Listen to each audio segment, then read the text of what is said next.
কিয়ামতের সবথেকে বড় আলামত হচ্ছে 10টা। জিবরিল আমিনকে আল্লাহ এই পৃথিবীতে রাসূল পাকের কাছে, বিভিন্ন নবীদের কাছে জিবরাইলকে আল্লাহ পাঠিয়েছেন 1 বার, 2 বার, 3 বার। আর আমার রাসূলের কাছে জিবরাইলকে পাঠিয়েছেন 24,000 বার। শেষ যখন রাসূল পাকের সঙ্গে জিবরাইলের দেখা হয়, জিবরাইল বলছেন, জিবরাইলকে রাসূল পাক বলছেন, শোনো ভাই, আর কোন দিন আসবো আমি জানি না। জিবরাইল বলছেন, আর কোনোদিন আসবই না। তখন বলছেন, আমার মন চায় আমার পরে কি আর কোনোদিন পৃথিবীতে আসবা? জিবরিল আমিন বলছেন, ইয়া রাসূলুল্লাহ, আমি জানি না, আল্লাহর কাছে জিজ্ঞাসা করি। আল্লাহর কাছে জিজ্ঞাসা করলেন। আল্লাহ বলেন, জিবরাইল, রাসূল পাকের পরে তোমাকে আমি আরো 10 বার পৃথিবীতে পাঠাবো কিয়ামতের আগে।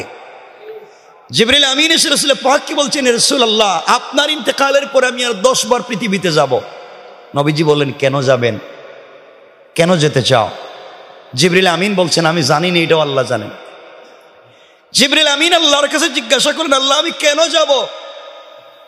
আল্লাহ বললেন, এই পৃথিবীর থেকে দামি দামি 10টা জিনিস উঠাইয়া নেওয়ার জন্য যাবেন। কয়টা জিনিস? দামি দামি 10টা জিনিসকে উঠিয়ে নেওয়ার জন্য তোমাকে পৃথিবীতে পাঠাবো। জিবরিল আমিন এই দামি দামি যে 10টা জিনিস উঠাইয়া নিয়ে যাওয়ার জন্যই পৃথিবীতে আসবার কথা, আসলে এই 10টা জিনিস এখন পৃথিবীতে আছে না উঠে গিয়েছে? আমার মন চায় আপনাদেরকে এগুলা বলতে। যদি শোনেন আপনারা নিজেরা আশ্চর্য হয়ে যাবেন, আসলে আমরা এখন কি করতে পারি। যে 10 জিনিসকে উঠাইয়া নেওয়ার কথা, এগুলো আল্লাহ কি আসলেই উঠায় নিয়ে গেছেন? কারণ আমি যখন বলবো দেখবেন আসলে এগুলো নাই। সুতরাং আপনি আমি যে বসে আছি, এই যে আপনারা দাড়ি রাখছেন, আমিও রাখছি। আপনারা টুপি পরছেন, আমিও পরছি। আপনারা পাঞ্জাবি পরছেন, আমিও পরছি। আপনাদের তসবিহ আছে, হয়তো আমার নাই। তো আমরা হয়তো এগুলা নিয়ে বসে রয়েছি ভাবভঙ্গি ধরে জান্নাতে যাওয়ার জন্য। আসলে জান্নাতে যাওয়ার জন্য ভাবভঙ্গির কোনো দরকার নাই। এই ভাবভঙ্গি, দাড়ি, টুপি, জুব্বা, পাগড়ি, পাঞ্জাবি, এগুলা ভাব ধরে জান্নাতে যাওয়া যাবে না।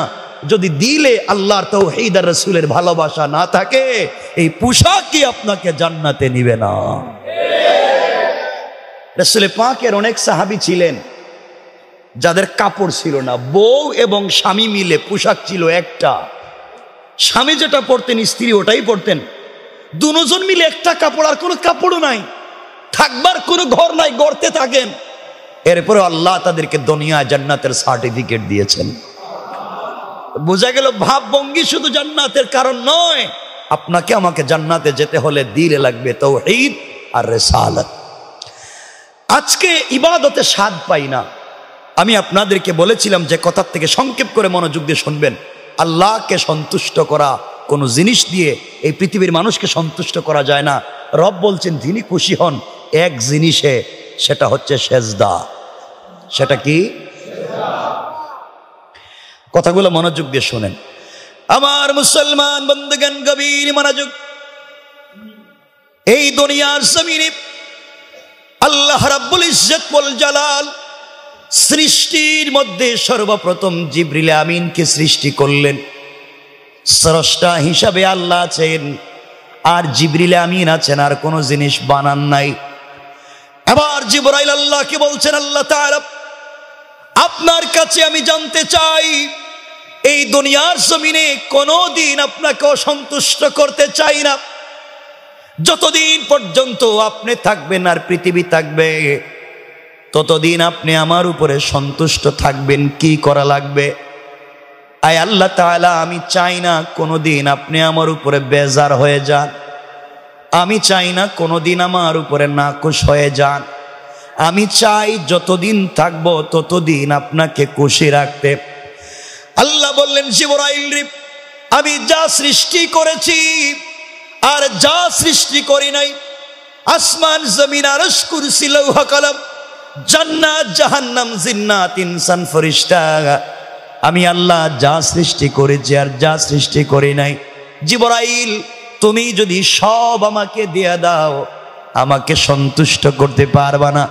কিন্তু কোন গোলাম যখন আমাকে ভালোবেসে আমার কদমে একটা বার সেজদায় পড়ে যায়, ওই একটা সেজদার মাধ্যমে আমি আল্লাহ বান্দার উপরে খুশি হয়ে যায়। এবার জিবরাইল আল্লাহকে ডাক দিয়ে বলছেন, আল্লাহ তাআলা, তাহলে বুঝতে পেরেছি এই সৃষ্টিতে কোনোদিন আপনি আমার উপরে অসন্তুষ্ট হতে পারবেন না, আর অসন্তুষ্ট হওয়ার সুযোগ নাই। আয় আল্লাহ, পুরা জিন্দেগি আমার উপরে সন্তুষ্ট থাকবেন, কারণ আমার চাইতে লম্বা সেজদা পৃথিবীর কেউ দিতে পারবে না। এই বলে জিবরিল আমিন সেজদায় পড়ে গেলেন। কেউ বলেছেন একদিন, 2 দিন না, 1000 2000 বছর না। জিবরাইল আল্লাহর কদমে সেজদায় পড়ে গেলেন একাধারে 30,000 বছর। আর কেউ বলেছেন জিবরাইল আল্লাহর কদমে সেজদা করলেন 30 লক্ষ বছর। 30 লক্ষ বছর একাধারে সেজদা করলেন। কোনো কথা নাই, কোনো বার্তা নাই। আল্লাহর কদমে সেজদায় পড়ে ডাক দিয়ে বলেছে, আল্লাহ, আপনার কাছে আমি কোনো জিনিস চাই না, জানতেও চাই না, শুধু একটাবার বলবেন আমার উপরে সন্তুষ্ট কিনা। দীর্ঘ 30 লক্ষ বছর সেজদার পরে আল্লাহ বললেন, জিবরাইল এবার মাথা উঠাও। জিবরিল আমিন মাথা উঠিয়ে দিলেন, আল্লাহর কাছে জানতে চাইলেন, আল্লাহ তাআলা বলেন না আপনি আমার উপরে সন্তুষ্ট হলেন কিনা।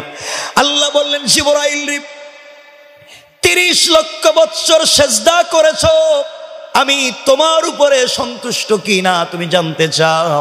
জিবরাইল প্রশ্নের জবাব জানবার আগে আমার আরশে আজিমের স্ট্রাকচার ডিজাইনের দিকে তাকাও।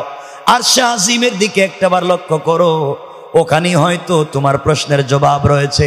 জিবরিল আমিন আরশে আজিমের দিকে লক্ষ্য করলেন, ওখানে তাকাইয়া দেখেন লেখা আছে লা ইলাহা ইল্লাল্লাহ মুহাম্মাদুর রাসূলুল্লাহ। আল্লাহর কাছে ডাক দিয়ে বলছেন, আল্লাহ তাআলা, 30 লক্ষ বছর আপনার কদমে সেজদা করেছি, আপনি সন্তুষ্ট হয়েছেন কিনা আমি জানতে চাই।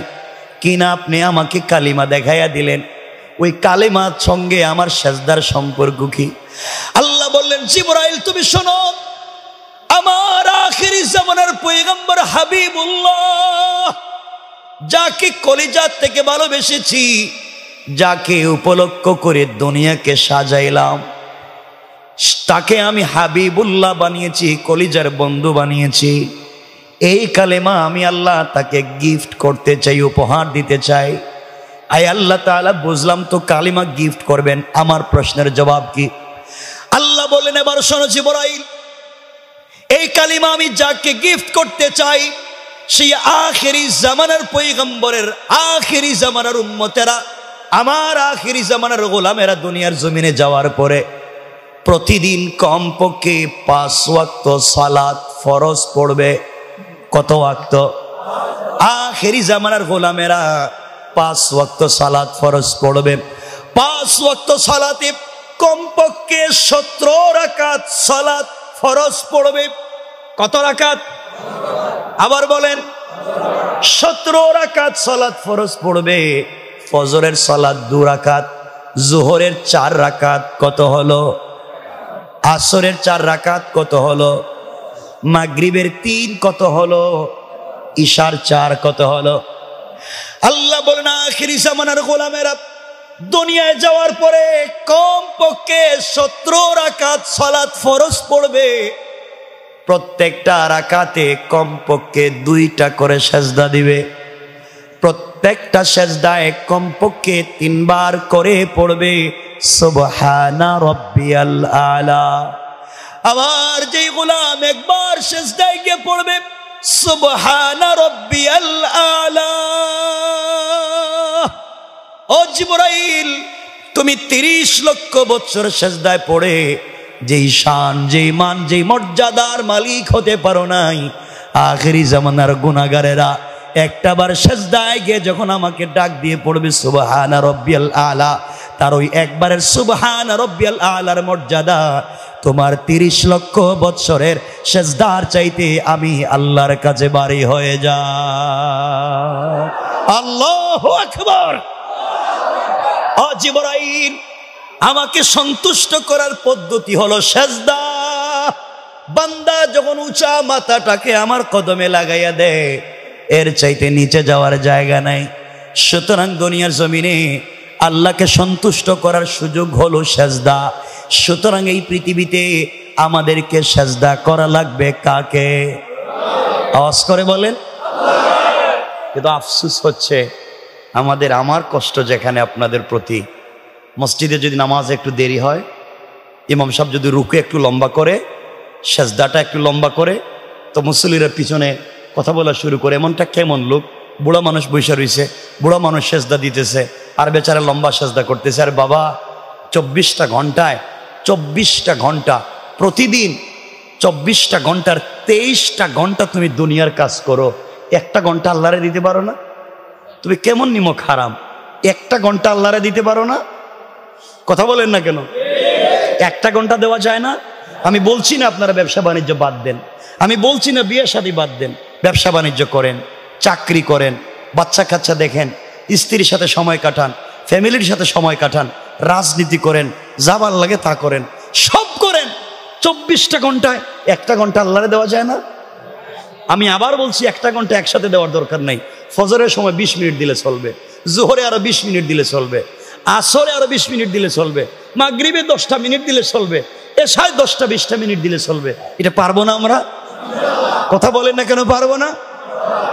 ইনশাল্লাহ তো বলেন। তো নামাজে তো থাকেন না। জওয়ানেরা তোমাদেরকে বলছি ভাই, আমিও তোমাদের মতো জওয়ান। তোমরা তো আজকালকে দুনিয়া দুনিয়া দুনিয়া দুনিয়া বলে ব্যস্ত, তোমাদেরকে দুনিয়াই কবরে নিয়ে যাবে। মনে রাখবে এই পৃথিবীতে মরে যাওয়ার পরে তুমি যে 24 ঘন্টা যে দুনিয়ার পিছনে দৌড়াইছো, যখনই তুমি মরবা সাথে সাথে তোমার সাথে যেই জিনিসের সম্পর্ক শেষ, এটা হচ্ছে দুনিয়ার সম্পদ। কথা বলেন না কেন? তুমি দুনিয়ার সম্পদ মরে যাওয়ার সাথে সাথে ওয়ারিসকে দিলেও ওয়ারিস মালিক, না দিলেও ওয়ারিস মালিক, কেউ না থাকলেও রাষ্ট্র মালিক, কিন্তু তোমার মালিকানার নাই। কথা বলেন না কেন? কার জন্য এত কিছু করতেছে? আমার কথা কি শোনা যায়? কার জন্য এত কিছু করতেছেন? জোয়ান তোদেরকে বলছি, জোয়ান যারা আছো আমাদের মতো, তোমরা তো খারাপ হয়ে গেছো ভাই। মসজিদের ভিতরে তো সব কথা আজকে বলতে পারবো না, তোমরা তো খারাপ হয়ে গেছো। জোয়ান আজকালকে এত খারাপ হয়েছে, আমার বড় ব্যথা লাগে। জোয়ান তোদেরকে বলছি ভাই, আজকাল সারাদিন মোবাইল চালায়, সারা রাত ট্যাব ল্যাপটপ মোবাইল চালায়, সারা রাত মোবাইল চালাইতে চালাইতে যুবক যখন ঘুমাতে যায়, ঘুমাতে গেলে দেখে রাত শেষ। হ্যাঁ, ঘুমাতে গেলে দেখে রাত শেষ, ঘুম থেকে উঠে দেখে দিন শেষ। আর এদের চিন্তা করতে করতে মা বাপের জিন্দগি শেষ। কথা বলেন না কেন? কেন জোয়ান, তোমার কি হয়েছে? কেন ভাই? আর তুমি এত খারাপ হয়েছ, মহিলা কলেজের ছুটি হলে মোটরসাইকেল নিয়ে কলেজের গেটে যাও, ওখানে তোমার কাম কি? এখানে তোমার কাজ কি? এরপরে যুবকেরা মসজিদে নামাজে চলে আসে পকেটে ফেন্সির ইয়াবা নিয়া। কথা বলেন না কেন? ইয়াবা খায়, বাবা খায়, কি হয়ে গেল এই যুবকের? এরপরে চুল কাটে, দেখবেন বাংলা লিঙ্ক কাটিং চুল কাটে, বাংলা লিঙ্ক, এখানে চুল নাই, ওখানে চুল নাই, ওখানে নাই, সব খালি মধ্যখানে রাইখা দিছে, মনে হয় ছাগল ঘাস খাইয়া মাঝখানে জমা করে থুইছে। কথা বলেন না কেন? আপনারা কি শুরু করছো তোমরা এগুলো? কি আল্লাহর কাছে কি জবাব দিবা গিয়া? এই জন্য আজকের কথাগুলো মনোযোগ দিয়ে শোনো। লম্বা করবো না, কারণ 11টা হচ্ছে লম্বা করবো না, কিন্তু কথাগুলো শোনো শেষ পর্যন্ত। কি বলতে চাই?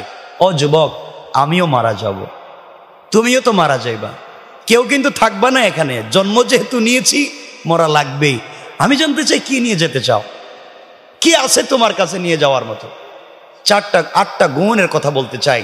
এই 8টা গুণ লম্বা হয়ে যাবে বলবো না, শুধু আপনাদেরকে এতটুকুন বলবো আজকে। ওই যে বললাম সেজদা যদি আল্লাহর কদমে দিতে পারেন, আপনাদের কি বিশ্বাস হয়? রব বলেছেন, আমার কদমে যদি কেউ সেজদা দিয়া আমাকে খুশি করতে পারে, জান্নাতের জিনিসও তার ঘরে পাঠাইয়া দিতে পারি। সুবহানাল্লাহ বলেন।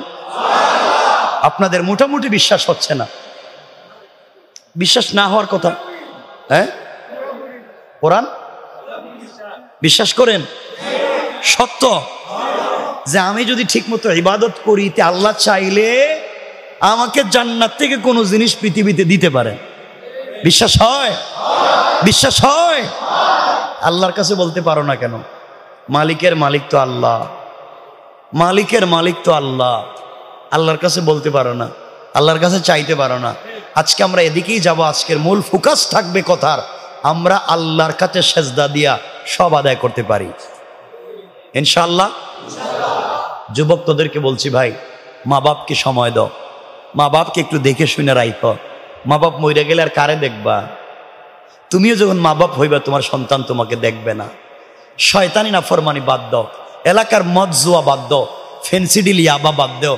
আর এখানে মুরব্বী যারা বাবা বসে রয়েছেন, দুহাত জোর করে বলছি রাগ করেন না। 5 ওয়াক্ত মসজিদে নামাজও পড়েন, হজও গিয়া করেন, দাড়িও রাখেন। খবর নিয়ে দেখেন আপনাদের এলাকায় হাজি সাহেব দাড়ি রাখে, 5 ওয়াক্ত নামাজ পড়ে, কিন্তু এলাকার সব থেকে বড় সুদের কারবারি। ঠিক কিনা বলেন? তো আপনার এই শয়তানি করতে কইছে কেডা? নামাজও পড়বেন, সুদের কারবারও করবেন।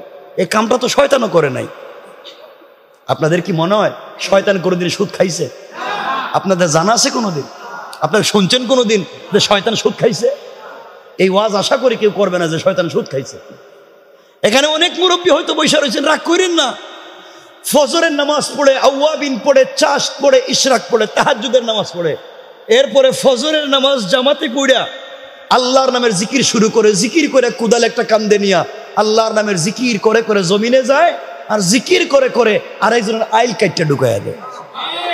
কথা বলেন না? এগুলো এলাকায় নাই? বলেন নাই? বলেন নাই? বলেন নাই? এগুলা সমাজে আছে। আর অলিয়া উলিয়ার মতো বৈশাখ কই যাইতে চান? এই যে ভাবভঙ্গি ধরে বৈশা রয়েছেন, দাড়ি টুপি জুব্বা জব্বা লাগাইয়া, কই যাইতে চান এগুলা নিয়া? ঘটনা কি? কষ্ট পাচ্ছেন আমার কথায়? মুরব্বীদের কষ্ট লাগতেছে? এখানে কষ্ট লাগার কি আমার আর জিন্দিগিতে দাওয়াত দিয়েন না, আমি বাইরে বলবো কি আমত অব্দি আর দিয়েন না।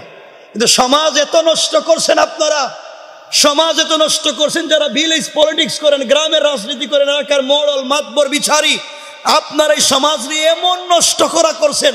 দাড়িও রাখে, সাদা লঙ্গি পরে, সাদা শার্টও পরে, এখানে সুন্দর দেখবেন একটা সুন্দর করে বিশাল বড় একটা রুমালও দে, অথবা সুন্দর চাদর একটা ফালায়, পকেটে ছেলে মেসওয়াকও রাখে, কিন্তু গ্রামের পঞ্চায়েতের বিচার করতে গিয়া 500 টাকা হাতে ধরাইয়া দিলে ডাইনের বিচারে বাম বানাইয়া দেয়। এগুলা নাই এলাকায়? নাই। শয়তানি করো না। অলি অলির মতো, অলি অলির মতো বৈশা রইছো, জান্নাতে যাইতে চাও। শয়তানতি কামগুলো করে নাই, শয়তানতি গুলো করে নাই। আপনারা কোনোদিন আপনাদের জানা থাকলে বলেন, আমাকে বলেন যে শুনছেন হুজুর ওয়াজ করছে যে শয়তান গ্রামের বিচার করতে 1 কাপ রং চা খাইয়া এদিকের বিচার এদিকে দিছে। এ কামটা করছে শয়তান? সুদ খায়, ঘুষ খায়, ফেন্সিডিল ইয়াবার ব্যবসা করে, জায়গা জমিন দখল করে, মসজিদের জায়গা, মাদ্রাসার জায়গা, এতিমের জায়গা, গুরুস্থান, গরিবের জায়গা জমি নিজের নামে বুয়া জাল দলিল বানায়, সব খাইয়া হজে গিয়া পাত্তর মারে শয়তান রে। কথা বলেন না কেন? 8 লক্ষ খরচ করে হজে গিয়া জামারাতে শয়তান রে পাথর মারে। শয়তান আল্লাহ আমারে মারতে আইছে কেন? এই তো বড় শয়তান হয়ে বসে রয়েছে। কথা বলেন না কেন? আপনি পাথর মারতে গেছেন 8 লাখ খরচ করে মক্কায়, আর শয়তান বসে রয়েছে গ্রামে। কথা কয় না? খুব খারাপ লাগতেছে আপনাদের? আহারে, শয়তান চিনলেন না আপনারা।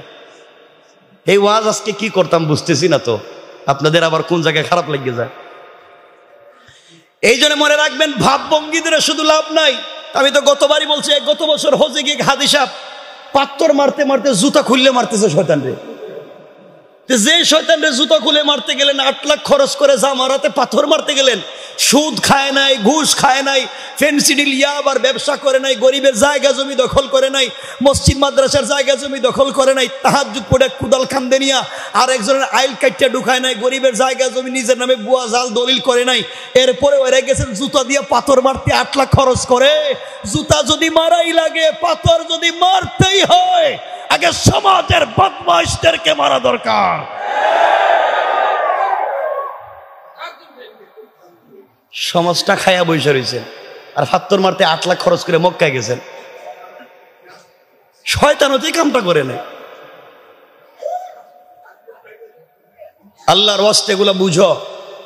একটা গ্রামের লোক একটা বাড়ি বানাইছে, বিদেশ থেকে আইসে অথবা ঢাকা শহরে থাকে, একটা বাড়ি বানাইছে, মাতবররা মিললে রাস্তা বন্ধ করে দে, তোর বাড়িতে গাড়ি ঢুকতো না, আগে আমরা 5 লাখ টাকা দে। কথা কন না কেন? এরপর রাস্তার ব্যবস্থা করে দিয়েছে। সত্য বড় শয়তান চিন্তা করে। আল্লাহ আমাদেরকে হেফাজত করুক। কষ্ট পাইতেছেন আপনারা? কথাগুলো শুনেন। খালি জিকির করবেন, তসবিহ পড়বেন, জান্নাতে চলে যাইবেন, কাজ হবে না। কারণ শোনেন, কেন বললাম এই যে তসবিহ, আপনার দাড়ি আছে, আমারও আছে। এই সমাজের বহুত হিন্দু ভাইরাও দাড়ি রাখে, নাইনি দাড়ি? হিন্দুদের আসেনি? আসেনি? তা আমারও আছে, তারও আছে, তো সমস্যা কি? আপনার টুপি আছে, আমারও আছে, শিখেরাও তো টুপি পরে, আসেনি? পাগড়ি আসেনি? আপনি বড় রুমাল দিয়া বড় শায়েখের মতো লম্বা জুব্বা পরে বসে থাকবেন। ইহুদিরা সব থেকে, দুনিয়ার সব থেকে লম্বা জুব্বা পরে ইহুদিরা, সব থেকে সুন্দর রুমাল দেয় মাথায় ইহুদিরা। কথা কন না কেন? ভাব আপনি কি ধরছেন, হেরাও তো ভাব ধরছে। আপনি তসবিহ পড়েন, ব্রাহ্মণ যারা আছে সমাজের, ব্রাহ্মণ, হিন্দুদের ব্রাহ্মণ, তারাও তো তসবিহ পড়ে, দেখছেনই তসবিহ। হেরা কিন্তু দেখাইয়া পড়ে না, হাতে আগে একটা কাপড়ের ব্যাগ নেয়, ও ব্যাগে হাত ঢুকাইয়া পড়ে, তো যাই পড়ে এটাই পড়ে। তা আপনি তো দেখাইয়া পড়েন, হে তো গোপনে পড়ে। কথা বলেন না কেন? আমি তো দেখাইয়া পড়ি, হে তো গোপনে পড়ে, ভাব তো হে বেশি ধরছে। কথা বলেন, কি ভাব ধরছেন আপনি? আমি ভাব ধরে জান্নাত? আল্লাহর ওয়াস্তে এগুলা দিয়ে শুধু জান্নাতে যাওয়া যাবে না। জান্নাতে যেতে হলে দিলটা পরিষ্কার লাগবে, দিলে তাওহীদ, দিলে রাসূলের রিসালাত, এছাড়া আর কোনো পদ্ধতি সামনের দিকে নিয়ে যাই, মনোযোগ দিয়ে শোনেন কি করে জান্নাতে যাবেন। যেটা বলতে চাইছিলাম, পৃথিবীতে বেঁচে থাকলেও জান্নাতের কাপড় সুপড় পাওয়া যায়, জান্নাতি জিনিস বাড়িতে আনা যায়। দেখেন আমার মুসলমান বন্ধুগণ, গভীর মনোযোগ। এই দুনিয়ার জমিনে আমার কলিজার টুকরা রাসূল হাবিবুল্লাহ, রাসূল পাক সাল্লাল্লাহু আলাইহি ওয়াসাল্লামের কলিজার টুকরা মেয়ে হযরতে ফাতেমা। ছোট মানুষ, তখন পর্যন্ত বিয়ের বয়স হয় নাই। মনোযোগ দিয়ে শোনেন, হযরতে ফাতেমার সঙ্গে তার এলাকার এক ইহুদির মেয়ের সম্পর্ক হয়ে গেল, বন্ধুত্বের সম্পর্ক। ইহুদির মেয়ের সঙ্গে হযরতে ফাতেমার বান্ধবীর সম্পর্ক হয়ে গেল। ইতিহাসে দুইটা কথা পাওয়া যায়, মনোযোগ দিয়ে শোনো। কেউ বলেছেন সম্পর্ক 6 বছর, কেউ বলেছেন সম্পর্ক 12 বছর। এই লম্বা সম্পর্ক ফাতেমার সঙ্গে ইহুদির মেয়ের হয়ে গিয়েছে। মেয়েটা প্রতিদিন বাবার বাড়ি থেকে সকালবেলা ফাতেমার কাছে আসে, সারাদিন ফাতেমার সঙ্গে থাকে, বিকেল বেলা চলে যায়। থাকতে থাকতে ফাতেমার আদর্শ, ফাতেমার চরিত্র, আমানতদারি সে বুঝে ফেলেছে। সিদ্ধান্ত নিয়েছে এই পৃথিবীতে ফাতেমার মতো মহিলা মেয়ে বোধহয় আর নাই। সে ফাতেমার এত ভক্ত হয়ে গিয়েছে, দুনিয়ার জমিনে ফাতেমার মতো বিশ্বস্ত আর কাউকে মনে করে না। ওই মেয়েটা একদিন বিকেল বেলা বাবার কাছে গিয়েছে, বাবার কাছে গিয়ে বসেছে। বাবা ইহুদি ডাক দিয়ে বলছে, মেয়ে আমার, ও মা, তোমার বয়স তো কম হয় নাই মা, তুমি বড় হয়ে গিয়েছ, আমি বাবা তোমাকে বিয়ে দিতে চাই, তুমি কি বিয়েতে রাজি আছো কিনা মা বলো। মেয়ে ডাক দিয়ে বলতেছে, আব্বা জান, আপনি আমার জন্য ছেলে ঠিক করবেন, আপনি আমাকে বিয়ে দিবেন, আমি মেয়ে হিসাবে মানতে যাব না কেন? বাবারা তো মেয়েদের ভালো চায়। বাবা, আপনি যদি আমার বিয়ে ঠিক করেন, আমি বিয়েতে রাজি। ইহুদি ডাক দিয়া বলছে, মেরে শোনো, এই দুনিয়ায় আমার এলাকায় সব থেকে বড় শিল্পপতি ইহুদির ছেলে, টাকার অভাব নাই, শিল্পপতি, স্মার্ট, ভদ্র ছেলে। এমন একটা ছেলেকে তোমার জন্য পাত্র নির্বাচিত করেছি, মারে তোমাকে ওই ছেলের কাছে বিয়ে দিতে চাই, তুমি কি রাজি? মেয়ে ডাক দিয়া বলছে, আব্বা জান, আমি রাজি কি না আপনি বলেছেন, আমি তো আগেই বলেছি, আজকে রাত্রের সময়টা দিন, আগামীকালকে আপনাকে সিদ্ধান্ত জানাইয়া দেব। মেয়েটা বাবার কাছ থেকে এক রাত্রের সময় নিয়ে চিন্তায় পড়ে গিয়েছে।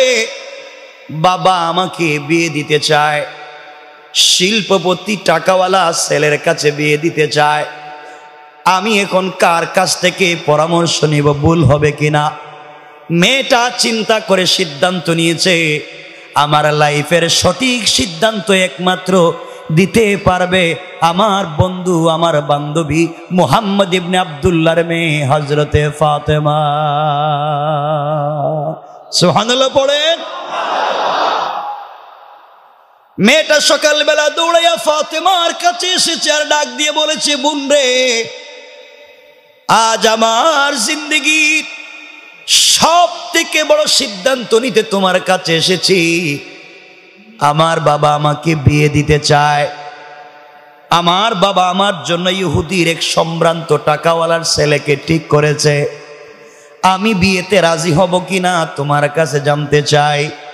ফাতেমা ডাক দিয়ে বলেছেন, বোন রে, আমি মুসলিম, তুমি ইহুদি, তোমার পার্সোনাল লাইফে আমি কোনো পরামর্শ দিতে পারি না, এই ব্যাপার তুমি বুঝো। মেয়ে ডাক দিয়া বলছি, ফাতেমা, এই পৃথিবীতে একমাত্র তোমাকে আমানতদার বিশ্বস্ত মনে করি, আমার চাইতে বিশ্বাস তোমাকে বেশি করি। তুমি আমার লাইফে যে সিদ্ধান্ত দিবে তা মেনে নেব, তুমি ছাড়া আমি কারো কথা বিশ্বাস করি না। এবার ফাতেমা বললেন, বোন রে শোনো, তোমার বাবা যেহেতু তোমার জন্য ছেলে ঠিক করেছে, কোনো বাবাই তার মেয়েকে খারাপ জায়গায় বিয়ে দিতে চায় না, কোনো বাবাই তার মেয়ের খারাপই চায় না, সকল বাবারাই চায় তার মেয়েগুলা ভালো থাকুক। আমার মন বলছে তোমার বাবা যেখানে বিয়ে ঠিক করেছে বিয়ে করে ফেলো। ইহুদির মেয়েটা ফাতেমাকে জড়াইয়া ডাক দিয়া বলেছে, বোন আমার, তুমি আমাকে বলেছো বিয়ে করতে, আমি রাজি, একমাত্র কেবলমাত্র শুধুমাত্র তোমার কথায় আমি রাজি। তুমি বলেছো আমি বিয়ে করতে চাই, কিন্তু আমার একটা শর্ত আছে।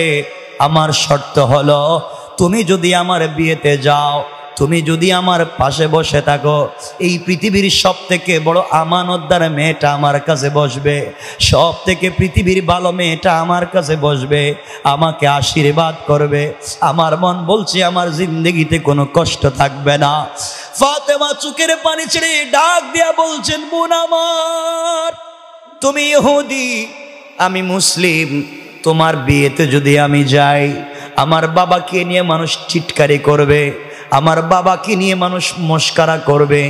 মুসলমান হয়ে কেমনে ইহুদির মেয়ের বিয়ে বাড়িতে গেলাম, আর তোমার বাড়িতে যারা আসবে আমাকেও নিয়ে টিটকারি করবে, তোমার বাপকেও গালি দিবে, এই জন্যে আমি তোমার বিয়েতে যেতে পারবো না। এবার মেয়েটা ডাক দিয়া বলছি, ফাতেমা, 12 বৎসর থেকে তোমাকে আমি চিনি, তোমার কথার উপরে আমি আমার লাইফের সিদ্ধান্ত নিয়েছি। এখন তুমি যদি আমার বিয়েতে না যাও, আমি কিন্তু কঠিন সিদ্ধান্ত নিতে পারি। বলো না, আপনি ফাইনাল সিদ্ধান্ত জানান। ফাতেমা বললেন, আমি যেতে পারবো না। মেয়ে ডাক দিয়া ফাতেমাকে বলছে, শোনো বোন, তুমি যদি আমার বিয়েতে না যাও, আমি এই পৃথিবীর কোনো ছেলেকে কোনোদিন বিয়ে করব না। আল্লাহু আকবার।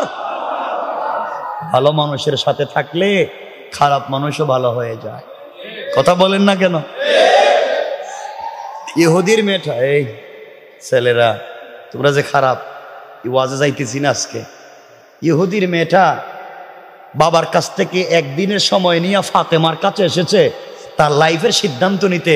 আর আমাদের দেশের মেয়েদেরকে যদি বাপ বলে, মা আমি তোমার জন্য একটা স্মার্ট ছেলে ঠিক করেছি, তার বাড়ি আপনাদের এই গ্রামে ধরেন, এটা ভদ্র একটা ছেলে ঠিক করেছি, খুব পয়সাওয়ালা ভালো ছেলে, তুমি কি বিয়েতে রাজি? মেয়ে বলবি, বাবা আপনি কি বলছেন, I am sorry, don't disturb বাবা, আমাকে বলে ডিস্টার্ব করবেন না, আমি ম্যাচিউরড, আমি এখন ইউনিভার্সিটিতে পড়ি, আপনি আমার জন্য ছেলে ঠিক করেছেন? আমি তো 5 বছর আগে বল্টুর ছেলের সাথে প্রেম করি, কথা বলেন। তুমি এখন আমার জন্য ছেলে ঠিক করছো, আমি তো 5 বছর আগে কাম সাইরে লইছি, কথা বলেন না কেন? আছে না নাই? যেই মা জন্ম দিল, যেই বাবা 30-40 বছর মাথার গাম পায়ে ফেলে খাওয়াইলো, সব বাদ দিয়া কি যে ধুলি পড়া দে ছেলেরা 2-4 দিন টেলিফোনে কথা বলে গাট্টি বুসকলিয়ে জায়গার সাথে ভাগ্য জায়গা, কথা বলেন না কেন? এই কাজ কইরো না, এই কাজগুলো কইরো না, এগুলো হারাম কাজ, এ পথে যাইও না। যেই ছেলে তোমাকে ফুসলাইয়া নিয়ে যাচ্ছে, বোন এমন একদিন আসবে, এমন একদিন আসবে সে তোমার সব নিয়ে হয়তো রাস্তায় তোমাকে ফেলে দেবে।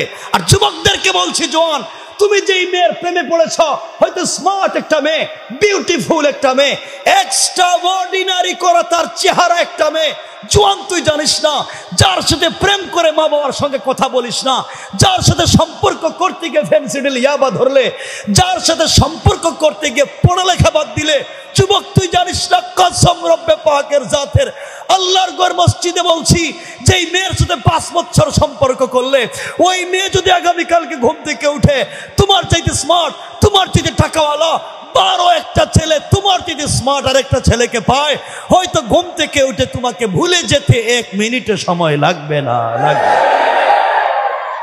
ভুলে যাবে, তুমি 1 মিনিটে ভুলে যাবে। ইয়া আইয়ুহাল ইনসান, রব বলেছেন ইয়া আইয়ুহাল ইনসান মা গাররাকা বিরব্বিকাল কারীম। এই মানুষ তোর কি হয়েছে, কে তোকে ধোঁকা দিল? মা গাররাকা বিরব্বিকাল কারীম, আমার মতো মহান রব থেকে তোকে ধোঁকা দিয়েছে কে? অথচ আল্লাযী খালাকাকা, আমি তোকে বানাইছি, ধোঁকাটা দিল কে? কথা কি বুঝতেছেন আমার? কষ্ট হচ্ছে আপনাদের? আমি জানি কষ্ট হওয়ার কথা, সব দিকে বন্ধ, গরম তো লাগতেই পারে। কষ্ট হচ্ছে? আমি কি কথা সামনের দিকে নিয়ে যাব? কিন্তু আমার সব থেকে বেশি কষ্ট হচ্ছে যে ভাইগুলা দাঁড়ায় রয়েছে, বসছে না। একটু যদি বসতে পারতাম আমি খুশি হইতাম এবং তোমাদের জন্য এই কথাগুলো বলতাম। এত কম থেকে দাঁড়ায় রয়েছে তোমরা এখানে, জায়গা জোগা নাই কোনো জায়গায়। এই যে জায়গা আছে, তোমরা তো আমারও তো দেখা লাগবে না চেহারা, এই চেহারা না দেখলেও আর শোনা যাবে। কিন্তু বসো, আমি কিছু কথা বলি। কষ্ট হচ্ছে আপনাদের? এবার একটু হাত তুলেন দেখি, এই কর্নার থেকে কার কার কষ্ট হইতেছে? গড় নাকি? এত ওয়াজ করার পরে খুব কষ্ট হইতেছে। মেয়েটা ফাতেমার কাছে এসে বলছে, বোন তুমি যদি আমার বিয়েতে না যাও আমি বিয়ে, কথা বলেন, বিয়ে। হযরতে ফাতেমা ডাক দিয়ে বলছেন, বোন শোনো, তুমি আমাকে আবেগী করে ফেলেছো, আমি যদি তোমার বিয়েতে না যাই তুমি বিয়ে করবো না বলেছো, আমি কথা দিলাম বোন রে, যাও অবশ্যই ইনশাআল্লাহ আমি তোমার বিয়েতে যাব। সুবহানাল্লাহ পড়ে। ভাই এটা ছাড়িস না। আচ্ছা শোনো ভাই, আচ্ছা শোনেন, আমার কথা শুনলেই চলবে, একটু শুনেন, একটু কথা বন্ধ করে। মেয়েটা বাবার কাছে গেছে, গিয়ে বলছে, আব্বা জান আপনি আমার জন্য ছেলে ঠিক করছিলেন না, ইহুদির ছেলে, আমি রাজি, তুমি বিয়ে দিতে পারো, আমি রাজি। ইহুদি তো খুশি হয়ে গেছে, আমার একমাত্র একটা সন্তান, একটা মেয়ে, 1000 কোটি টাকার মালিক, মেয়েটা বিয়েতে রাজি হয়ে গেছে, সে তো একবারে খুশি, সবাইরে দাওয়াত দিতেছে। মেয়ে বলতেছে, আব্বা বিয়েতে আমি রাজি ঠিক আছে, কিন্তু শর্ত আছে। ইহুদি বলতেছে, মা তোমার শর্ত কি? ঘর বাড়ি দেওয়া লাগবে? সবই তো তোমার, সবই তো তুমি পাইবা, শর্ত আবার কি? মেয়ে বলছে, না আব্বা আমার একটা শর্ত আছে, আপনাকে বলা লাগবে। ইহুদি বলছে, মা বলো। ইহুদির মেয়ে ডাক দিয়া বলছে, আব্বা জান আমার শর্ত হলো, আমি বিয়েতে রাজি হয়েছি, আমার শর্ত হলো আমার বিয়েতে আমার পাশে বসা থাকবে মুহাম্মদ ইবনে আব্দুল্লাহর মেয়ে ফাতেমা। আমি তাকে দাওয়াত করেছি, আমি তাকে ইনভাইট করেছি, আমি বলেছি সে আমার বিয়েতে আসবে। এই কথা শুনে ইহুদির যেন মাথায় রক্ত উঠে গেছে, পায়ের রক্ত মাথায়। বলস কি তুই? মুহাম্মদ আমার জাত শত্রু, মুহাম্মদ আমার জাত শত্রু, সে আমার ধর্মের বিরুদ্ধে গিয়েছে, নতুন ধর্ম প্রচার করেছে, তার মেয়েকে আমার বাড়িতে দাওয়াত করা যায় না। রাত দিন যার বিরোধিতা আমি করলাম, তার মেয়েকে নাকি আমার বাড়িতে দাওয়াত করবে। মেয়েরে শোন, প্রয়োজন বুঝে জিন্দেগিতে তোরে বিয়াই দিতাম না, এরপরও মুহাম্মদের মেয়েকে আমার বাড়িতে আসতে দিব না। মেয়ে দাঁড়াইয়া বাবার সামনে ডাক দিয়া বলছে, আব্বা জান এই পৃথিবীতে কোনোদিন আপনার সামনে দাঁড়িয়ে কোনো কথা বলি নাই, আজকে আপনার সামনে দাঁড়িয়ে আমি কথা বলতে চাই। আপনি বলেছেন ফাতেমা আসলে আমাকে বিয়ে দিবেন না, কথা কি সত্য? ইহুদি বলতেছে, যা বলছি সব সত্য, বিয়ে দিতামই না। এবার মেয়ে বলছে, আব্বা জান আমার সিদ্ধান্ত আপনি শোনেন, আপনি যদি আমার বান্ধবী মুহাম্মদ ইবনে আব্দুল্লাহর মেয়ে মুসলমান ফাতেমাকে আমার বিয়েতে আসতে আপনি বাধা দেন, পৃথিবী ধ্বংস হয়ে যেতে পারে, আমি মরে যেতে পারি, এই পৃথিবীর কোনো ছেলেকে আমি বিয়ে করব না। আল্লাহু আকবার। মেয়ে বলছে আমি বিয়েই করব না। বাপ চিন্তা করলো আমার একমাত্র মেয়ে, আর যদি এখন বিয়ে না করে মুখ দেখাই কি পাবলিকের কাছে, কি সবাই যে দাওয়াত টাওয়াত দিলাম, লজ্জায় তো শেষ। ইহুদি তো আর আমাদের মতো না, হ্যাঁ তো মারাত্মক ব্রেইন এলা। হে বলতেছে মেয়ে চিন্তা করিস না, একটু মজা করলাম, যা মোহাম্মদের মেয়ে তোমার বিয়েতে আসতে আমার বাধা নাই, কোনোভাবে কৌশল করো মেয়েকে বিয়ে দিতে চায়। মেয়েটা তো খুশি হয়ে গেছে, আব্বা তুমি রাজি? এমনি রাজি না, আমার শর্ত আছে। মেয়ে বলতেছে আব্বা আপনার শর্ত কি? ইহুদি বলতেছে আমার শর্ত হলো মোহাম্মদ ইবনে আব্দুল্লাহর মেয়ে যদি আমার বাড়িতে তোমার বিয়েতে আসতে হয়, সেই ছেঁড়া কাপড় পরে আসতে পারবে না, কারণ আমার বিয়ে তোমার বিয়েতে আমি যাদেরকে আমার বাড়িতে দাওয়াত করেছি, ইনভাইট করেছি, সবাই পয়সাওয়ালার ছেলে মেয়ে, কোটি কোটি টাকার মালিক, দামি দামি পোশাক পরে আসবে। আর মোহাম্মদ 3 বেলা 1 বেলা খাবার পায় না, থাকবার ঘর নাই, তার মেয়েকে তো নতুন জামা কাপড় দিতে পারবে না, হ্যাঁ ছেঁড়া কাপড় পরে বিয়েতে আসবে, এটা হতে পারে না।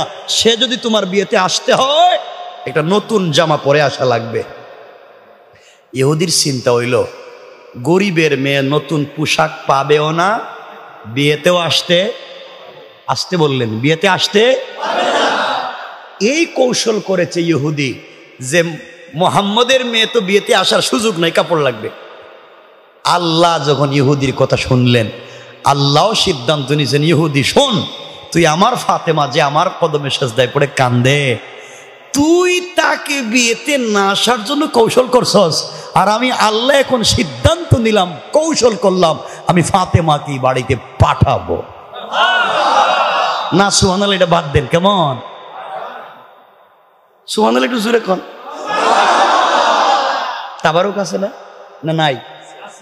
তাবারুক খাইবেন আর আসতে কইবেন, এটা কাজ হইতে। সুবহানাল্লাহ একটু জোরে কোয়া লাগবে। ইহুদি সিদ্ধান্ত নিয়েছে ফাতেমাকে আসতে দিবে না, আর আল্লাহ সিদ্ধান্ত নিলেন মনে মনে ইহুদির কথা শুনে ফাতেমাকে বাড়িতে ঢুকাবই। আমার আল্লাহ কোরআনে বলছেন ওয়া মাকারু ওয়া মাকারাল্লাহ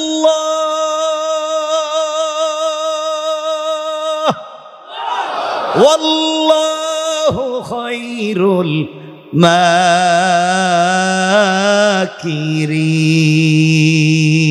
মাকিরিন। আল্লাহ রাব্বুল ইজ্জত ওয়াল জালাল বলছেন তোমরা কিসের কৌশল করো রে?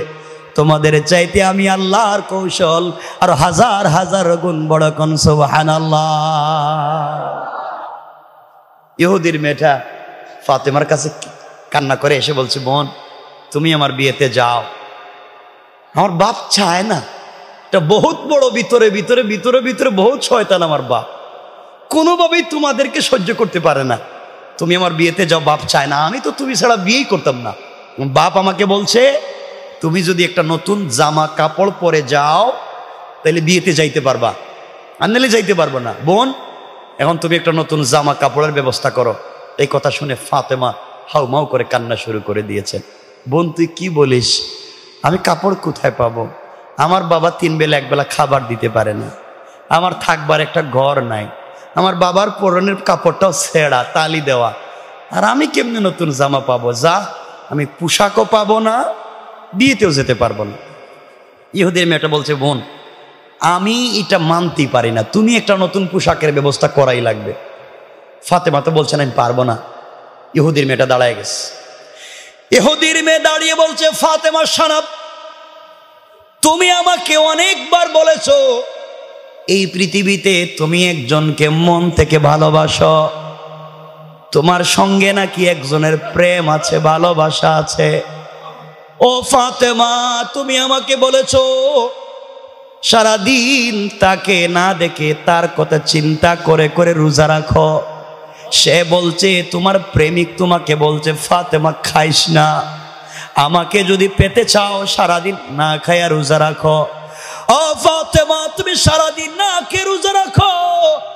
তুমি আমাকে বলেছো যার সঙ্গে তোমার সম্পর্ক, তুমি যখন গভীর রাত্রে নামাজের সেজদায় পড়ে যাও, সেজদায় গেলে তোমার প্রেমিক, তার নাম তুমি বলেছো, তোমার সৃষ্টি করতে আল্লাহ, তুমি সেজদায় গেলে সে নাকি তোমার সঙ্গে কথা বলে।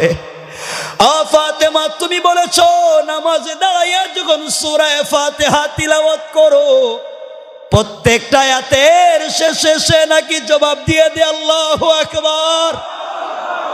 ফাতেমা, তুমি আমাকে বলেছো তোমার আল্লাহ আসমান বানাইছে, জমিন বানাইছে, তোমার আল্লাহ তোমার বাপকে উহুদ পাহাড় পরিমাণ স্বর্ণ দিতে চাইছে, এত বড় ক্ষমতাবান যে আল্লাহ, তুমি বলেছো তোমার আল্লাহর কাছে কিছু চাইলে ফিরাইয়া দেয় না, কেন কেন এত কষ্ট করো? যার সঙ্গে এত বছরের প্রেম ভালোবাসা, আমরা দুনিয়ায় দেখেছি কোন ছেলের সঙ্গে প্রেম করলে তাকেও কোনো জিনিস বললে ফিরাইয়া দেয় না, প্রয়োজন বুঝে দুনিয়ার কোনো জিনিস বিক্রি করে হলেও, চুরি করে ডাকাতি করে হলেও, রিক্সা ভ্যান চালাইয়া হলেও মেয়েটার আবদার পুরা করে।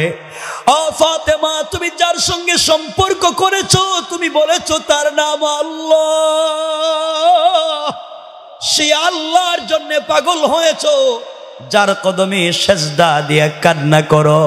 তোমার আল্লাহ কি পারবে না তোমাকে একটা মাত্র পোশাকের ব্যবস্থা করতে?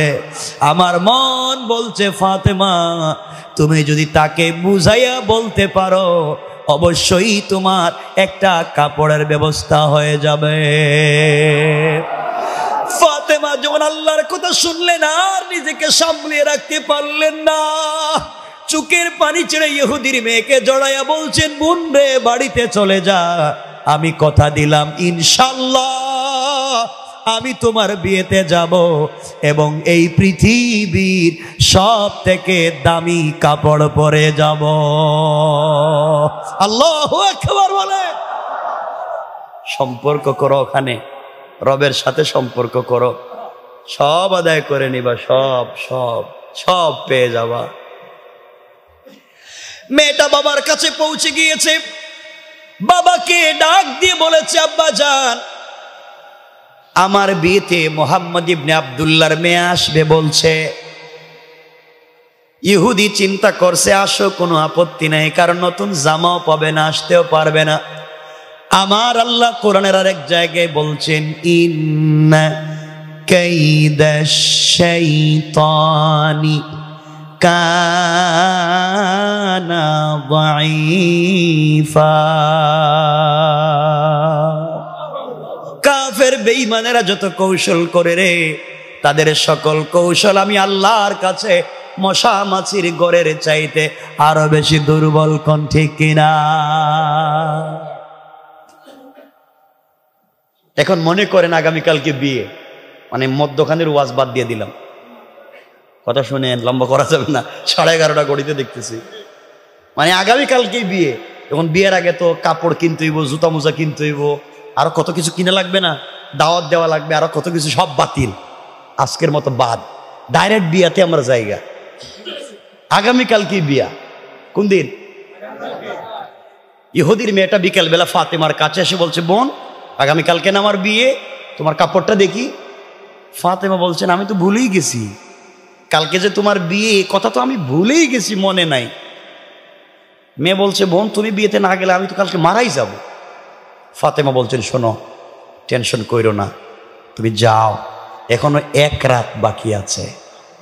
আল্লাহু আকবার বললেন না? এখনো একটা রাত বাকি আছে। আর আমার ঘরে তো আকাশের চন্দ্র সূর্য পূর্ণিমা বৈশা রইছে, আমার কলিজার টুকরা আব্বা। আল্লাহু আকবার, যাও। আমার বিশ্বাস আগামীকালকের ভিতরে পোশাকের একটা ব্যবস্থা হয়ে যাবে। কি বিশ্বাস দিলের ভিতরে। যুবক, তোদেরকে বলছি ভাই, এই বিশ্বাসটা বসাও না দিলে, এই বিশ্বাসটা একবার বসাইয়া দেখো না, কত স্বাদ আর কত মজা। কি চাও? কিছু টাকারই তো তোমাদের দরকার, কিছু টাকাই তো, দুনিয়ার টাকা পয়সা, বাড়ি গাড়ি, আরে কিচ্ছু না। তুমি রবের জন্য হয়ে যাও, তুমি দুনিয়ার পিছনে ঘোরা বাদ দাও, দুনিয়া তোমার পিছনে ঘুরতে বাধ্য। আমি আমার লাইফ থেকে বলতেছি, এটা ওয়াজের ময়দান ছাড়াও আমি আমার লাইফ, যারা আমার ব্যক্তিগতভাবে চিনে, যারা আমার একেবারে কাছে থেকে চিনে, যে আমার এই যে আপনার এলাকার আমার দেলোয়ার ভাই, যারা আমার কাছ থেকে চিনে, তারা খুব ভালো জানে, দুনিয়া বাদ দেও, আমি দুহাত জোড় করে বলছি দুনিয়া বাদ দো, কি চাও দুনিয়া আমারে বলো। টাকা লাগবে তো, এটা বাড়ি লাগবে, এটা সুন্দর বউ লাগবে, এই তো। আরে দূর, সব বাদ দেও, আল্লাহর জন্য পাগল হয়ে যাও, সব রব তোমার বাড়িতে পৌঁছে দিবে ইনশাআল্লাহ। ইনশাআল্লাহ, আল্লাহু আকবার বলো, পৌঁছে দিবে ইনশাআল্লাহ। রবের জন্য কিছু করো। রাত্র গভীর হয়ে গিয়েছে, আমাদেরও ফাতেমা রাত্রে গভীর মুসল্লা বিছাইয়ে দিছেন। কারণ গভীর রাত্রে কেউ কথা না শুনলেও শুনবেন কে? কেউ না দেখলেও দেখবেন কে? আমার ব্যথা কেউ না বুঝলেও বুঝবেন কে? আল্লাহ তো আছেনই। আল্লাহ বলেছেন যাস, কেমনে আমাকে বইলা যাস? আমার রসুলকে বলছেন, আমাদের কথা বুঝাতে গিয়ে আমার রসুলকে আল্লাহ বলছেন আমি নিজেই তো প্রেম করি। আল্লাহ নিজে বলছেন আমি নিজে প্রেম করি আমার রসুলের সাথে। ইয়া আইয়ুহাল মুদাসসির, ইয়া আইয়ুহাল মুসাম্মিল, কুম ফাআনজির, ওয়া রাব্বাকা ফাকাব্বির, ওয়া সিয়াবাকা ফাতাহির। ও চাদরওয়ালা, চাদর খোলো। ও হাবিবুল্লাহ, কলিজার টুকরা বন্ধু, তুমি খাদিজাকে নিয়ে কম্বলের নিচে আরামে ঘুমাও। তোমার প্রেমিক আল্লাহ আরশে আজিমে, আল্লাহ আরশে ইস্তাওয়া। আমি আরশে আজিমে একা একা ভাল লাগে না, তুমি আয়েশাকে নিয়ে মজায় মজায় ঘুমাও। আমি প্রেম করে তোমার সাথে কথা বলতে চাই, সারা রাত জেগে আছি, একটাবার কথা বলবো। লা তাখুযুহু সিনাতুম ওয়ালা নাওম, আমি একটা মিনিট ঘুমাই না, একটাবার কথা বলতে চাই। উঠো, ঠান্ডা পানি দিয়ে ওযু করো, সিজদায় গিয়ে আমাকে একটাবার আল্লাহ বলে ডাক দাও। আমি আল্লাহ আরশে আসিমে থাকবো না, সাথে সাথে তোমার দরজায় হাজির হয়ে যাব। আল্লাহ রব তো চার না, কেমনে সে রবকে বইলে যাও? কি হয়েছে তোমাদের? কেন কি হইল ভাই? হজরতে ফাতেমা জায়নামাজ বিছিয়ে দিছে রাত্রে। তোমাদেরকে এত কথা বলতেছি, আল্লাহর কাছাকাছি আনতে চাই। আসো না আল্লাহর কাছে, একটু কাছাকাছি থাকো না, দিলের কষ্টটা আল্লাহর সাথে শেয়ার করো। ফেসবুকে না, কিছু হইলেই তো ফেসবুকে লেখো, ওখানে তোমার কে দেখবে? ব্যথাটা আল্লাহর কাছে বলো না, দিল খুলে ওখানে বলো না কেন? হযরতে ফাতেমা মুসল্লা বিছাইয়া দিলেন, সিজদায় পড়ে গিয়েছেন, চোখ থেকে অনবরত পানি পড়া শুরু করেছে। ডাক দিয়া বলছে, আল্লাহ আজ আমি পরীক্ষা করব, সত্যি কি আপনি আমারে ভালোবাসেন না আমি একা একা শুধু আপনাকে ভালোবেসে যাই? আয় আল্লাহ তাআলা, আমি ফাতেমা তোমার প্রেমে এত পাগল হয়ে গিয়েছি, কোনদিন তোমার কাছে আমি কিছু চাইলাম না। তুমি বলেছো রোজা রাখা লাগবে তোমাকে পাইতে গেলে, না খায়া সারাদিন থাকা লাগবে তোমাকে পাইতে গেলে। আমি ফাতেমা তো না খায়া থাকি তোমাকে পাওয়ার আশায়। তুমি বলছো তোমাকে পাইতে গেলে হারাম খাওয়া যাবে না, আমি ফাতেমা তো হারামের ধারে কাছেও যাই না। তুমি বলে দিয়েছো তোমাকে পাইতে গেলে গভীর রজনীতে তোমার কদমে সাজদায় পড়ে যেতে হবে, আরামের বিছানা ছেড়ে দিতে হবে। আল্লাহ এই কথা যেদিন থেকে শুনছি কোনোদিন ফিট লাগাইয়া ঘুমাই না, আমি না তোমার কদমে সাজদায় পড়ে যাই। ও আল্লাহ, তুমি না আমাকে কত কিছুই দুনিয়ায় দিতে চাইছিলা, বাপ বলছে সব জেড়ে ফেলে দিয়েছি, ইন্তেকালের পরে তোমাকে পেতে চাই। বাবা জীবনে নতুন কোনো জিনিস দেয় না, কোনো অনুযোগ নাই, বিয়োগ নাই, বাবার সঙ্গে কোনো কষ্ট নাই, আমার বাবাও তো কষ্ট করে কিছুই নাই। আয় আল্লাহ তাআলা, দুনিয়ার জমিনে তোমার কাছে কিছু চাইলাম না, আজ আমি ফাতেমা তোমার কাছে ছোট্ট একটা জিনিসের আবদার করতে চাই। আজকে পরীক্ষা করব সত্যি কি আপনি ভালোবাসেন না আমি।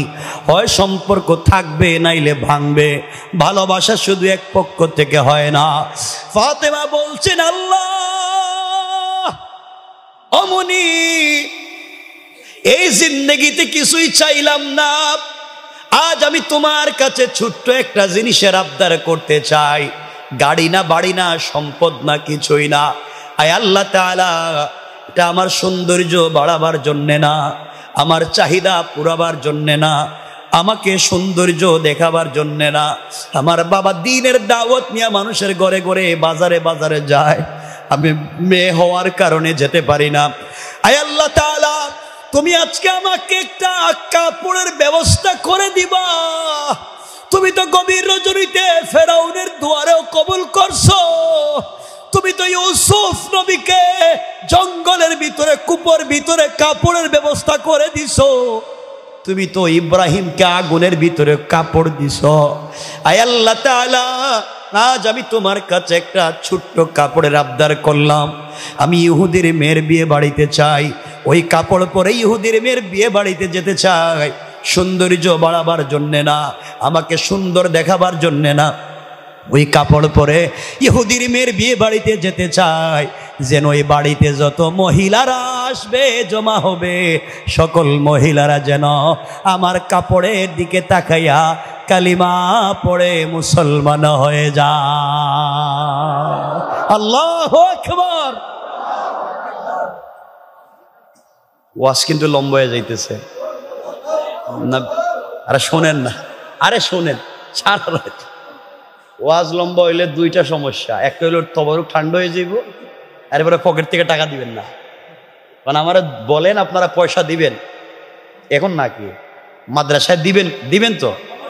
আপনারা যদি কথা দেন তো ওয়াজ সালাম দিবেন তো? এক দুইজন কইলো দেখি, বলছি দিবেন তো? পয়সা পাতি দিবেন তো? ইনশাল্লাহটা বলেন না। ইনশাল্লাহ বুঝলাম না। এখন আওয়াজ কমতেছে কে রে? না, তো ওয়াজ লম্বা করা যাইতই না। আমার একটু সহযোগিতা করেন, বলেন হুজুর ইনশাল্লাহ। আল্লাহ যদি তৌফিক দেয় আমরা দিব ইনশাল্লাহ। আমিও কথা দিলাম ওয়াজ করব, কিন্তু যেই জায়গায় গিয়া ওয়াজ রাইখা দিব কেউ বলতে পারবেন না হুজুর সালাম। ঠিক আছে তো? না বলেন? আরে আমি একটা জায়গায় তো যাবো ইনশাল্লাহ। ঠিক আছে তো? ইনশাল্লাহ একটা জায়গায় গিয়ে তো রাখবো ইনশাল্লাহ। বলেন না ইনশাল্লাহ? ইনশাল্লাহ নাম ওয়াদা। আর রাসূল হাদিসে বলছেন ওয়ালা দিন আলিমান লা আহদালা, যারা ওয়াদা দিয়ে ওয়াদা রাখে না এদের কোনো ধর্ম নাই। মানে আপনারা ওয়াদা দিছেন, আমি রাখা দিলে কিছু কইতে পারবেন না, কইলে তো ওয়াদা ভাঙিয়ে যাইব। মানে আপনারা থেকে আমি কম চালাক না। কথা বুঝতে পারছেন? এখন আমরা সামনের দিকে যেতে পারি। হযরতে ফাতেমা কাঁদতেছেন কার কাছে? কথা বলেন না। কি চাইছে? কি চাইছে? কাঁদতে কাঁদতে জায়নামাজ ভিজাইয়া দিছে, মুসল্লা উঠাইয়া নামাজ শেষ করে গভীর রাতে দাঁড়ায় রইছে। কি যে করতাম, কালকেই বিয়ে, কাপড় চোপড় কিচ্ছু নাই। হঠাৎ তার নাকের মধ্যে আলাদা একটা সুঘ্রাণ লাগতেছে। কি রে, এমন গ্রাম তো আমি কখনো দেখি নাই। হঠাৎ করে ঘরের পশ্চিম কর্নারে তাকাইয়া দেখে দুইটা সুন্দর কাপড়ের প্যাকেট দেখা যায়। আল্লাহু আকবার। ফাতেমা কাপড়ের প্যাকেটগুলো হাতে নিচ্ছে। চিন্তা করে কে রাইখা গেল? দরজা বন্ধ, জানালা বন্ধ, আমি ঘরের ভিতরে, কে আসলো না, কাপড় ঢুকলো কেমনে? রাসূল পাক ঘরে বসা, কাপড় দুইটা নিয়ে কলিজার টুকরা বাবার কাছে গিয়ে বলছে, আব্বা আমি আল্লাহর কাছে কাপড় চাইলাম, কিন্তু কে জানি এটা রেখে গেছে। নবীজি কাপড়গুলো হাতে নিলেন, ফাতেমা চলে গেলেন, কাপড় প্যাকেটগুলো খুললেন। রাসূল খুলে দেখেন একটা প্যাকেটের ভিতরে একটা সালোয়ার, একটা কামিজ, আর একটা প্যাকেটের ভিতরে একটা ওড়না, অর্থাৎ তিনটা কাপড়, সালোয়ার, কামিজ আর ওড়না। রাসূল বুঝতে পারলেন কাপড়ের ডিজাইন করা স্টোন দিয়া, পাথর দিয়া পোশাকের ডিজাইন করা, ওড়নার মধ্যে গ্লাস টুকরা টুকরা করে ডিজাইন করা। এই ডিজাইনের কোনো কাপড় আমিও তো দেখি নাই, এমন সুন্দর পোশাক আমিও তো দেখি নাই। আর তিনটা পোশাক দিলেন, তিনটা পোশাক তো জান্নাতি মহিলাদের পোশাক হয়। এটা কোত্থেকে আইলো, কে দিয়ে গেল? আল্লাহু আকবার বলেন। নবীজি আশ্চর্য পোশাক হাতে নিয়েছে, এত ডিজাইনের পোশাক কোত্থেকে আসলো? হঠাৎ শুনে ঘরের দরজায় কে যেন নক করতেছে।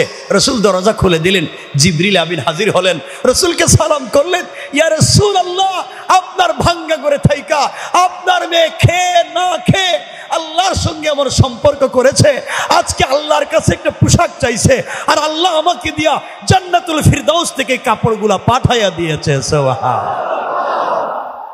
আল্লাহ পাঠাইয়া দিয়েছে। নবীজি কাপড়গুলো হাতে নিলেন, কতক্ষণ কাঁদলেন একা একা, যে আমার মেয়ে আমার ঘরে থেকে খেয়ে না খেয়ে আল্লাহর সাথে এমন একটা সম্পর্ক করছে। কান্না করতে করতে মেয়েকে ডাকলেন, কথা না বাড়িয়ে বলছেন, মানো কাপড়গুলো পরে আগামীকালকে বিয়েতে যাইও, পর্দার সাথে যাইও। কিসের সাথে? তো ফাতেমা কি পর্দা ছাড়া যাইব? ফাতেমা একে তো রসুলে পাকের মেয়ে, খাদিজার গর্বে রসুলের ঔরসে হযরতে ফাতেমা, যাকে আল্লাহ বানাতে চায় সাইয়্যিদাতু নিসাই আহলিল জান্নাহ, জান্নাতি মহিলাদের নেত্রী যারে বানাতে চায়, সাইয়্যিদা শাবাবি আহলিল জান্নাহ, জান্নাতি যুবকদের নেতা হাসান হুসাইনের মা যাকে বানাতে চায়, আসাদুল্লাহিল গালিব, আল্লাহ যাকে বিজয়ী বাগ বানিয়েছে হযরতে আলী, তার স্ত্রী যাকে বানাতে চায়, সে কি কম সুন্দর? কথা বলেন না কেন? এই ফাতেমাকে রাসূল বলছেন পোশাক পরে যাইও, পর্দার সাথে যাইও। পর্দার কথা কেন বলেন? এটা লম্বা তাফসীর, অন্য আলোচনা। রাসূল বুঝতে চাইলেন মহিলারা যেদিন নতুন পোশাক পরে ওই দিন পর্দা করে না। কথা বলেন না কেন? যেদিন মার্কেটে যায়, যেদিন বিভিন্ন বিয়ে শাদিতে যায়, বিভিন্ন কনভেনশন সেন্টারে যায়, নতুন পোশাক পরে ওই দিন কি পর্দা করে? নবীজি কথাগুলো বলতে চাইলেন, ওটা লম্বা আলোচনা, ওদিকে যাচ্ছি না আমরা, কারণ রাত্র বেশি হয়ে যাচ্ছে। শেষ কথা হলো নবীজি বলছেন বিয়েতে যাও। ফাতেমা পরের দিন বিয়েতে এই বাড়িতে আস্তে আস্তে চলে যাচ্ছেন, জান্নাতি পোশাক পরছে, একে তো ফাতেমা পরছে, আস্তে আস্তে নূর আলা নূর। ফাতেমা তো সুন্দর, এর মধ্যে জান্নাতি কাপড় আরো সুন্দর, নূর আর নূর হয়ে গেছে। মহিলার ঘরে, যেই ঘরের ভিতরে নতুন মেয়েটাকে অর্নামেন্টস জুয়েলারি পরাইয়া সুন্দর করে সাজগুজ করে বসে রয়েছে যেই মেয়েটা, ওই ঘরের ভিতরে ফাতেমা যখন ঢুকছে, সাথে সাথে পুরোটা ঘর জান্নাতুল ফিরদাউসের নেশকে আম্বরের গ্রানে মুখরিত হইয়া জান্নাতি কাপড়ের আলোতে পুরা ঘর আলোকিত হয়ে গিয়েছে। মহিলার এই মেয়েটারে বাদ দিয়া যেই মেয়ের বিয়ে হওয়ার কথা, এই মেয়ের রাইখা ফাতেমার কাছে এসে বলছে, ফাতেমা এই কাপড় পাইলা কই? তুমি গরিব বাবার মেয়ে, আরে এত সুন্দর কাপড়, এত ঘ্রাণ, এত স্টোনের ডিজাইন, গ্লাসের ডিজাইন, এই কাপড় কই পাইছো ফাতেমা? এত সুন্দর কাপড় তো জীবনও দেখলাম না, কোন মার্কেট থেকে, কোত্থেকে কিনছো, কোথায় পাইছো? ফাতেমা বলছেন ওইটা আমি কিনে আনছি। কি করছি? কিনে আনছি। মহিলারা কিনে আনছো মানে? গরিবের মেয়ে, 3 বেলা 1 বেলা খাবার পাও না, আর কিনে আনছো? ফাতেমা বলছে না, ঢং করলাম, কিনে আনি নাই, আমার এক প্রেমিক আছে, প্রেমিক প্রেম করছি, এ আমার গিফট দিছে। সুবহানাল্লাহ বললেন না? এ আমার গিফট। মহিলা তো আরো খেপছে, কারণ মহিলাদের জিদ কম না বেশি? কথা বলেন না?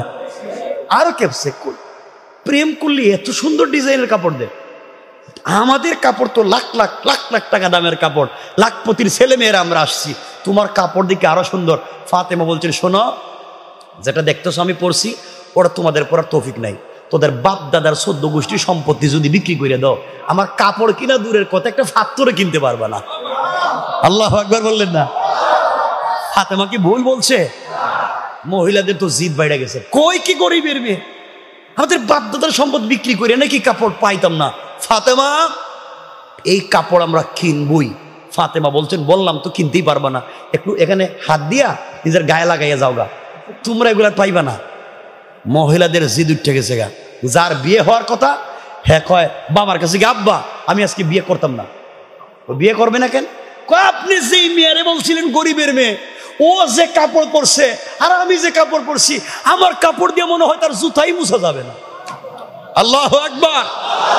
এই মেজা কাপড় পরছে, এমন কাপড় ছাড়া কিন্তু আমি বিয়ে করতাম না। ঘটনা কি? কোন বিয়ে শাদীর কি অবস্থা হইতে পারে? যেই মেয়ের বিয়ে হবে সেই মেয়ে বলছে ফাতেমার মতো কাপড় ছাড়া বিয়ে করবে না। এটা কই পাইতো?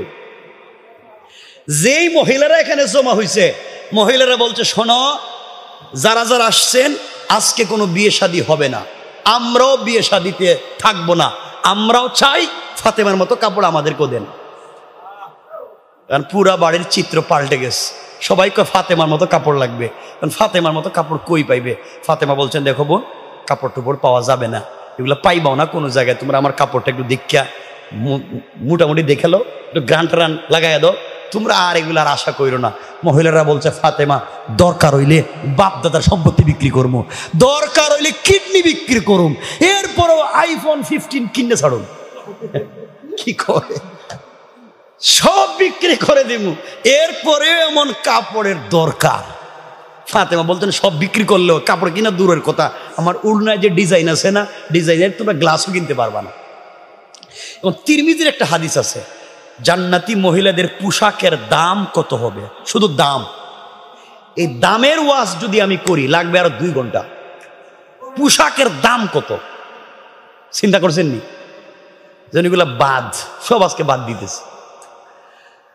মহিলারা বলছে বিয়েতে নাই, যার বিয়ে হে বলে আমিও বিয়েতে নাই, কাপড় লাগবে। মহিলারা সব জমা হয়েছে ফাতেমার কাছে। আগে ছিল এই মেয়ের কাছে, ফাতেমার কাছে। বোন বলস না কোন মার্কেট থেকে কিনছস? ফাতেমা বলছেন শোনো, আমি যে মার্কেট থেকে কিনছি তোদের বাপ দাদারা এই মার্কেটের নামও শুনে নাই। সুবহানাল্লাহ বললেন না? যে দোকান থেকে কিনছি দোকানের নাম জিন্দেগিতে কল্পনাও করো নাই। মহিলারা কস কি, আমরা এই দেশের মার্কেট চিনি, বনানী, গুলশান, বারিধারা, সদরঘাট, ইসলামপুর, কোন দোকানে কি আছে, কোন জায়গায় সিবা গল্লি আছে, কোন জায়গায় ফুচকা পাওয়া যায়, কোন জায়গায় চটপটি পাওয়া যায়, এটাও জানি। শেষ পর্যন্ত দোকানদার ম্যানেজারের নাম্বারও মোবাইলে আছে। এই দেশের মহিলাদের জামাইয়ের নাম্বার মোবাইলে না থাকলেও দোকানের ম্যানেজারের নাম্বার আছে। কথা বলেন না কেন? অনলাইনে পোশাক কিনে অনলাইনে ডেলিভারি ম্যানের নাম্বার আছে। কথা বলেন না কেন? আমি কি ভুল বলতেছি? সব আছে। মহিলারা বলতেছে ফাতেমা কি ক, আমরা সব মার্কেট চিনি, তুমি দেখি ক মার্কেট চিনবো না। ফাতেমা বলছেন বোন, আমি যে মার্কেট থেকে কিনছি না, আমি যে প্রেম করছি যার সাথে, মার্কেটের মালিক হে নিজেই মার্কেটের মালিক, দোকানের মালিক হে নিজেই, আমার গিফট করছে। ফাতেমাকে মহিলারা বলছে আমরা সব একসাথে বিষ খাই মরে যাই, তুমি আমাদের কি দোকান চিনাইতে হইব? এখন কেমনে চিনাইব কন্ত? আর আপনাদেরকেই বা কেমনে চিনাইতাম? ফাতেমা বলছেন শোনা বোন, আমি যেই দোকান থেকে কাপড়টা কিনেছি, আমার বন্ধু আমাকে যে কাপড়টা দিয়েছে, যেই দোকান থেকে কিনে দিয়েছে, যেই দোকান থেকে নিয়েছি, ওই দোকানের নাম জান্নাতুল ফিরদাউস। যেই মার্কেট থেকে কাপড় কিনেছি ওই মার্কেটের নাম জান্নাত।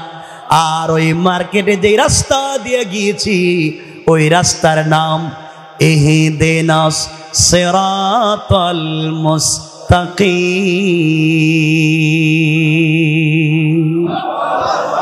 মহিলারা, সিরাতে মুস্তাকিম নামক রাস্তা দিয়ে চললে সামনে গেলে জান্নাত নামক মার্কেট পাইবা।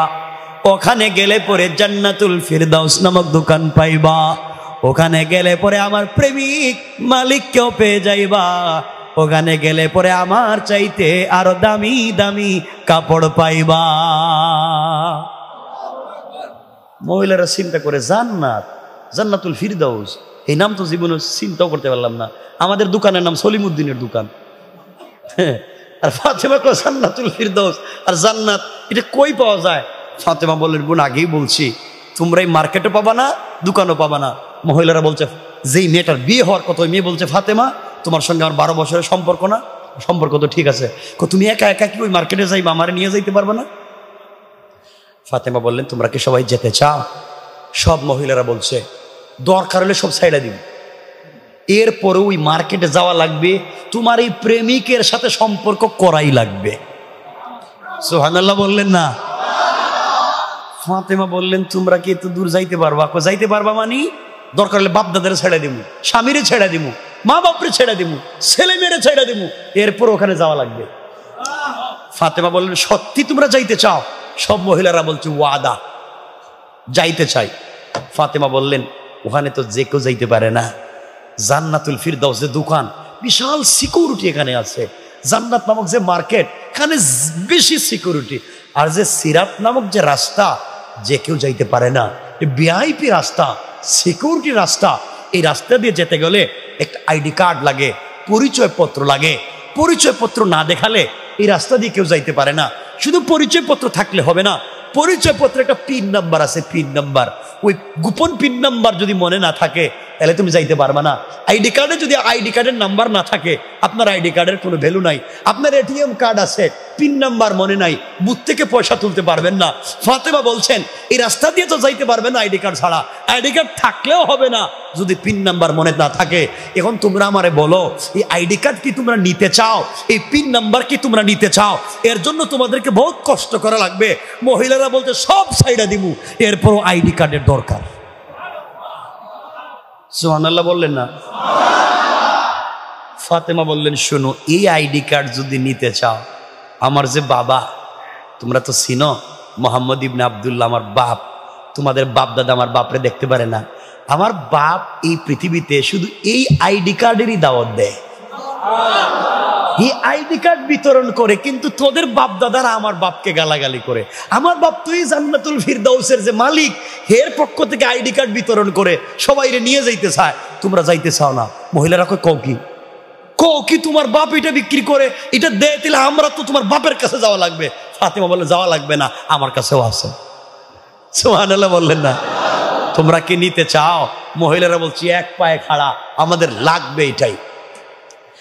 ফাতেমা বললেন, শোনো, সিরাতে মুস্তাকিম নামক রাস্তা দিয়া যদি চলতে চাও, যে আইডি কার্ড লাগবে, পরিচয় পত্র, ওই পরিচয় পত্রের নাম হলো ইসলাম, আর পিন নাম্বার হলো লা ইলাহা ইল্লাল্লাহ মুহাম্মাদুর রাসূলুল্লাহ।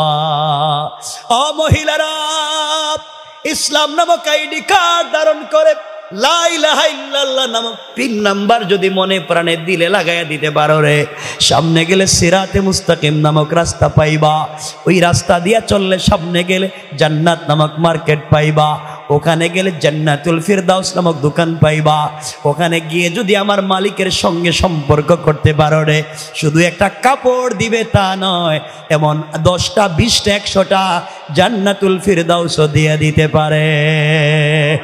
মহিলারা বলছে, ফাতেমা দেরি করা যায় না, হাত লম্বা করে দাও। ফাতেমা হাত লম্বা করে দিলেন। একসাথে ফাতেমার কাপড়ের দিকে তাকাইয়া কেউ বললেন 300 জন, কেউ বললেন 352 জন, কেউ বললেন 400 জন, কেউ বললেন 472 জন মহিলা একসাথে কালিমা পড়ে মুসলমান হয়ে যায়। আল্লাহু আকবার। সব মুসলমান হয়ে গেছে, পুরো বাড়ির মানুষ মুসলমান। এখন ঘটনা কি, বাড়ির অবস্থা চিন্তা করেন। ফাতেমা মুসলমান, যার বিয়ে হইব হেও মুসলমান, যে মহিলারা বিয়েতে আসছে সবাই মুসলমান। এখন বিয়ে শাদী কেমনে হইল? এখন বিয়ে শাদী হবে নাকি হবে না? বিয়ে হইতে হইলে কেমনে বিয়েটা হবে? আর এই মহিলাদের অবস্থা কি? এরা বাড়ি পর্যন্ত গেল কেমনে? এদের স্বামীরা, বাবারা, ভাইয়েরা কি করলো? আর ফাতেমাকে আল্লাহ যে কাপড় দিলেন, বর্তমানে এটা আছে কই? কই গেল কাপড়টা? সব রাইকা দিলাম, আর ওয়াজ করতাম না। রাত্রে 12টা হয়ে গেছে, আর ওয়াজ করতাম না। হ্যাঁ না, আরে শুনেন না আপনারা, শুনেন, একটা মানুষ মাত্র বিয়ে শাদী হইব, একটু দেরি করে না, কয়েকটা দিন যায় না? বিয়ে শাদী হোক একটু পরে, তাড়াহুড়া করেন কেন? একটা মহিলা একটা কাপড় পাইছে আল্লাহর কাছ থেকে, কয়েকটা দিন থাকে নাই কাপড়টা। এখন কাপড়টা বর্তমানে কই আছে? আর এই বিয়ে বাড়ির কি হইল, আর বিয়েটা কেমনে হইল, সব আজকে রাইখা দিলাম।